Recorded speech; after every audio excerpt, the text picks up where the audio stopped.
Exorcism ये तब किया जाता है जब किसी इंसान के शरीर में शैतान प्रवेश कर जाता है। कोई बुरी आत्मा किसी इंसान के शरीर में रहने लगती है और धीरे धीरे करके वो आत्मा उसी इंसान को अंदर से खाने लगती है।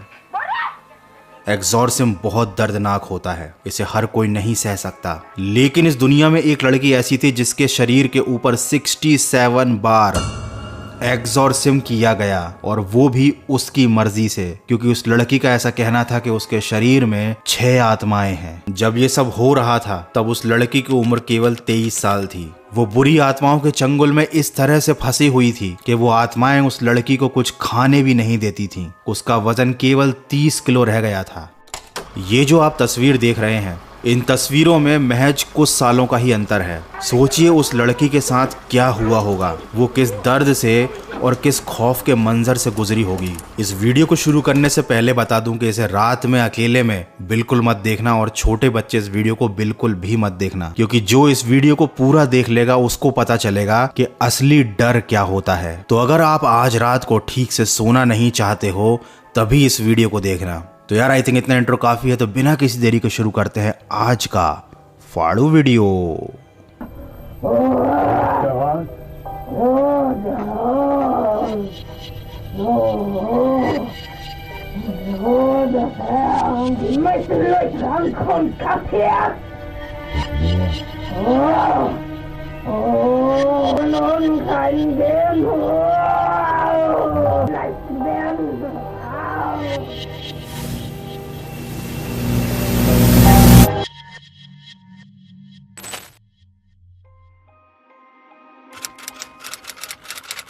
इस लड़की का नाम था एनीलिज़े मिशेल, जिसका जन्म हुआ था 21 सितंबर 1952 में।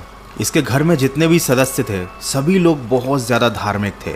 वो भगवान पर भी विश्वास रखते थे और भूतों पर भी। 16 साल की उम्र तक एनीलिज़े के जीवन में सब कुछ ठीक चलता रहा। स्कूल के बाद उसने कॉलेज जाना शुरू किया, लेकिन साल 1968 में एक दिन एनालिस के साथ कुछ अजीब घटना हुई। वो अजीब हरकतें करने लगी, चीजों को अचानक घूरने लगी, वो कभी भी बेहोश हो जाती थी। उसके बर्ताव में इतना ज्यादा चेंजेस आ गए थे कि उसके घर वाले और उसके दोस्त बहुत ज्यादा परेशान हो गए थे। जब डॉक्टर्स ने चेक किया तो पाया कि एनालिस को एक बीमारी है जिसका नाम था टेम्पोरल लोब एपिलेप्सी। ये एक तरह की मिर्गी होती है जिसमें दौरे आते हैं और मरीज बहुत अजीब सा बिहेव करता है। करीब 5 साल तक एनालिस का इलाज चलता रहा, लेकिन डॉक्टर उसकी इस बीमारी को ठीक नहीं कर पा रहे थे, और एनालिस को जो दौरे पड़ते थे वो दिन ब दिन और ज्यादा भयानक होते जा रहे थे। 5 साल बीत चुके थे। एक रात जब एनालिस सोई थी तब उसे अचानक महसूस हुआ कि कोई उसके सीने पर बैठा हुआ है। उसके घर वाले डर गए, तुरंत डॉक्टर को बुलाया गया, लेकिन डॉक्टर को लगा कि शायद ये कोई नॉर्मल सा दौरा है, और इसीलिए एनालिस को इंजेक्शन देकर सुला दिया। एनालिस का इलाज चल रहा था, उसको लगातार दवाइयां दी जा रही थीं। वो हमेशा घर के अंदर बंद रहती थी, अजीब सा बिहेव करती थी। अब वो एक नॉर्मल लड़की नहीं रह गई थी, उसकी लाइफ पूरी तरह से खराब होती जा रही थी। वो हमेशा अपनी माँ को बताने की कोशिश करती थी कि वो जब भी बिस्तर पर लेटती है उसे बिस्तर के अंदर से अजीब आवाजें आती हैं। उसे अपने घर में घूमते हुए शैतान दिखाई देते हैं जो उसको नर्क में ले जाने के लिए आए हैं। लेकिन एक दिन कुछ ऐसी घटना हुई जिसने एनालिस की और उसके घर वालों की जिंदगी हमेशा के लिए बदल दी। एक दिन एनालिस अकेली अपने कमरे में बैठी हुई थी और वो वर्जिन मैरी की मूर्ति को घूर रही थी। उसकी माँ ने पीछे से ये सब होते हुए देखा। तभी अचानक एनालिस पलटी और उसने अपनी माँ को घूरना शुरू कर दिया। उसकी माँ ने देखा कि एनालिस की आंखें पूरी तरह से काली हो चुकी हैं, बिल्कुल एक डीमन की तरह।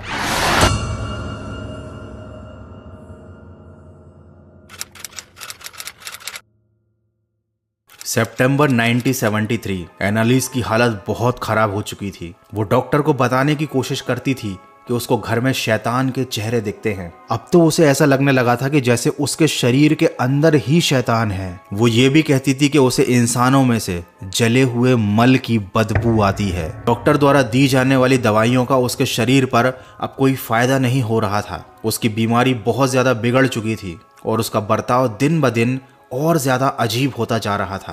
कोई उसकी बातों पर विश्वास नहीं कर रहा था और ये चीज एनालिस को बहुत ज्यादा परेशान करती थी। वो सबको बता रही थी कि उसके घर में शैतान है, उसको कोई बुरी आत्मा परेशान करती है, उसकी बीमारी की वजह क्या है, लेकिन सब उसकी मिर्गी का इलाज करने में लगे हुए थे। करीब 2 साल तक ये सब कुछ सहने के बाद 1975 में एनालिस ने खाना पीना पूरी तरह से बंद कर दिया। उसका शरीर हड्डियों का ढांचा बनता जा रहा था। उसने रात में सोना छोड़ दिया। वो रात भर जागती रहती। कोई भी कीड़ा, मक्खी या मकड़ी दिखती तो वो उसको पकड़कर खा लेती। उसका बर्ताव बिल्कुल एक शैतान जैसा हो गया था। उसने चर्च जाना बंद कर दिया। ईसा मसीह की कोई तस्वीर, क्रॉस या फिर धर्म से जुड़ी कोई भी चीज उसके घर में दिखती तो वो उसे तोड़ देती। एनालिस का कहना था कि जब वो चर्च में जाती है तो चर्च की जमीन से उसके पैर जलते हैं। ये सब कुछ यूं ही चलता गया। एनालिस का वजन कम होता गया। उसकी हालत दिन ब दिन बिगड़ती गई।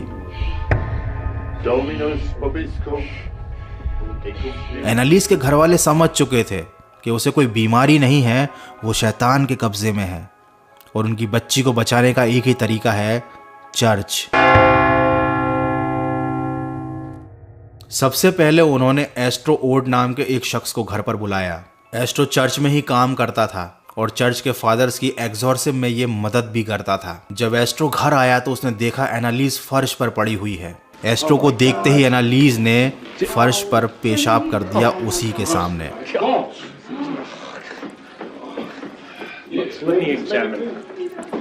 और उसके बाद लिटरली आप बिलीव नहीं करोगे, उसने एस्ट्रो के सामने अपने ही पेशाब को पीना शुरू कर दिया।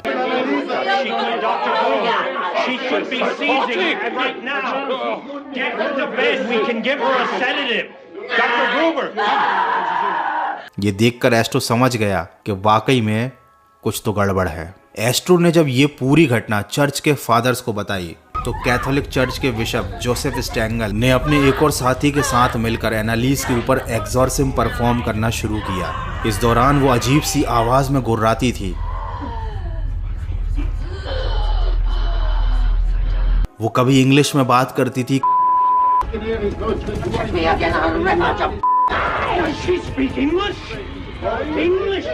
कभी लैटिन भाषा में बोलती थी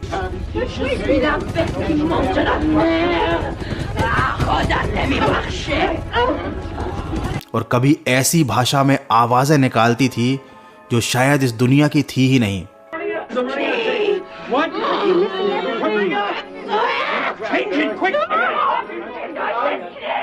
इस पूरे एग्जॉर्सिज्म के दौरान उसकी वॉइस को भी रिकॉर्ड किया गया, जहां पर वो अलग अलग 6 इंसानों की आवाज में अपने नाम बता रही थी। हालांकि ये सारे नाम बहुत ही पुराने जमाने के थे।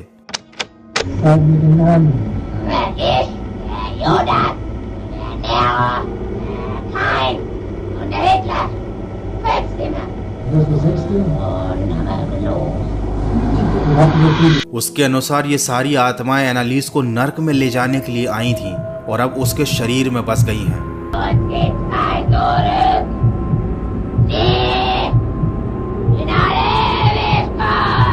एनालिस ने खाना पीना छोड़ रखा था। उसकी हालत बिगड़ रही थी और 67 बार एग्जॉर्सिज्म की दर्दनाक प्रोसेस के बाद आखिर उसने खुद अपने शरीर को छोड़ने का फैसला किया। उसका कहना था कि वो इन सारी चीजों से अब थक चुकी है।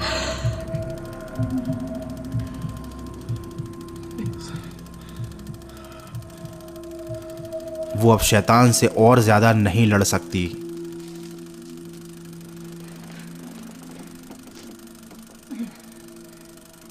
और 23 साल की उम्र में एक दिन उसकी मौत हो गई। लेकिन ये सारा तमाशा यहीं पर नहीं रुका। एक दिन एनालिस की मौत के बाद उसके घर पर एक नन आई, जिन्होंने बताया कि सपने में उन्हें एनालिस दिखी है और उसकी बॉडी कब्र के अंदर सही सलामत है। ये सुनने के बाद एनालिस की माँ बहुत ज्यादा परेशान हो गई। उन्होंने तुरंत एनालिस की कब्र को खुदवाया, लेकिन नन की बात गलत साबित हुई। एनालिस की लाश नॉर्मल इंसानों की तरह सड़ चुकी थी।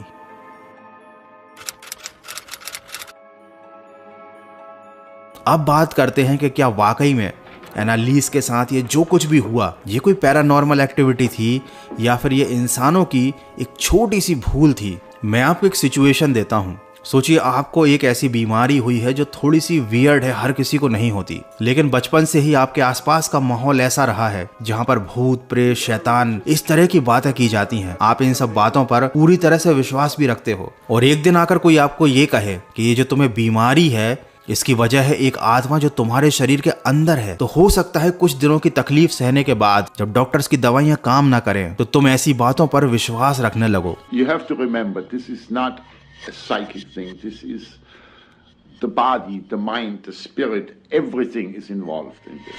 Everything is possessed, for lack of a better word. और जब इंसान ऐसी बातों पर विश्वास रखना शुरू करता है तब उसकी हालत और ज्यादा खराब होती जाती है, क्योंकि उसको यकीन हो जाता है कि अब शैतान से उसे कोई बचा नहीं सकता। देखो, ये हमारी विल पावर, हमारा माइंड है जो हमारे शरीर को सारे सिग्नल्स भेजता है। किसी इंसान के हाथ पैर बांधकर, उसकी आंखों पर पट्टी बांधकर उसे अगर एक नॉर्मल सुई चुभो दी जाए, ये बोलकर कि ये सुई जहरीली है, तो बिना जहर के भी उस इंसान की मौत हो जाती है। और ये चीज साइंटिफिकली प्रूव्ड है। आप अपने दिमाग में जो बातें डालेंगे आपका शरीर वैसे ही रिएक्ट करेगा। और मुझे ऐसा लगता है कि एनालिस की जो पेरेंटिंग हुई थी बचपन से, वो बहुत ही कट्टर कैथोलिक परिवार में हुई थी, जिसकी वजह से उसको गॉड पर, डीमंस पर, इन शैतानी शक्तियों पर और वो 6 आत्माएं जिनका नाम ले रही थी उनकी कहानियों पर पूरा विश्वास था। एनालिस को लगता था कि वाकई में कुछ शैतान आए हैं उसको नरक में ले जाने के लिए। मे बी ये चीज सच भी हो सकती है, क्योंकि जो सहता है वही समझता है, लेकिन ये भी तो एक पॉसिबिलिटी कि एनालिस को कोई मेंटल प्रॉब्लम थी। जिस मेंटल प्रॉब्लम से वो गुजर रही थी उस दौरान उसको इन भूत प्रेत और एग्जॉर्सिज्म जैसी चीजों के साथ उलझा दिया गया। वो खुद भी सिचुएशन को नहीं समझ पाई और उसके पेरेंट्स ने मेडिकल हेल्प तो ली ही नहीं। अगर उसे प्रॉपर ऑब्जर्वेशन में रखा जाता, ठीक से खाना दिया जाता, तो शायद एनालिस बच सकती थी। एनीवे, मुझे कमेंट करके जरूर बताना कि तुम्हें क्या लगता है। देखो, ये कहानी इतनी फेमस है कि इसके ऊपर हॉलीवुड में मूवी भी बन चुकी है, लेकिन जब भी मैं इस कहानी के बारे में स्टडी करता हूं तो मुझे यही लगता है कि इसके 2 पहलू हैं। एक पहलू जो पैरानॉर्मल है, जिसे हम नहीं समझ सकते, और दूसरा पहलू है साइंटिफिक, जिसे एनालिस के पेरेंट्स ने नहीं समझा। हाँ, उन्होंने शुरुआत में एनालिस को डॉक्टरों को दिखाया, लेकिन तब तक वो जिंदा भी रही। और जब से वो चर्च के चक्कर में पड़ गए, ये झाड़ फूंक और एग्जॉर्सिज्म के चक्कर में पड़ गए, उसके बाद से उस बच्ची की हालत बिगड़नी और ज्यादा खराब हो गई। एनीवे, आप मुझे कमेंट करके बताना क्या लगता है आपको ये कहानी सुनने के बाद। एनालिस के साथ जो हुआ, क्या वो ठीक था? क्या वाकई में उसके ऊपर कोई शैतान हावी था? उसके शरीर में 6 आत्माएं थीं? क्या ऐसा एक्चुअली में पॉसिबल है, या फिर ये सब बचपन में सुनाई गई गलत कहानी और अंधविश्वासों का नतीजा है, जो बड़ी होकर वो बच्ची भूतों पर इतना विश्वास रखने लगी कि उसने अपनी बीमारी का इलाज तक करवाने से मना कर दिया। और आप भी इस बात को समझ कर रखिए कि आपका जो बिलीफ है ना, वही आपके लिए अमृत है और वही आपके लिए जहर है। अगर आप विश्वास रखते हो, बिलीव रखते हो, तो बिना जहर के भी जहर आपके शरीर में जा सकता है। अगर आप विश्वास रखते हो तो आपके शरीर में डीमन भी प्रवेश कर सकता है। इसीलिए हमेशा सावधान रहो, सेफ रहो, और लाइफ में कोई भी सिचुएशन आए उसके बारे में हमेशा खुले दिमाग से सोचो, तभी आपको सही सोल्यूशन मिलेगा। एनीवे, वीडियो को यहीं पर खत्म करते हैं। That's it for today. I hope कि वीडियो आपको अच्छा लगा होगा। अगर ऐसा वीडियो को लाइक जरूर करना और हाँ, सब्सक्राइब जरूर करना। जल्दी से 4 मिलियन सब्सक्राइबर कंप्लीट करवा दो। मिलते हैं अगले एक और फाड़ू वीडियो में।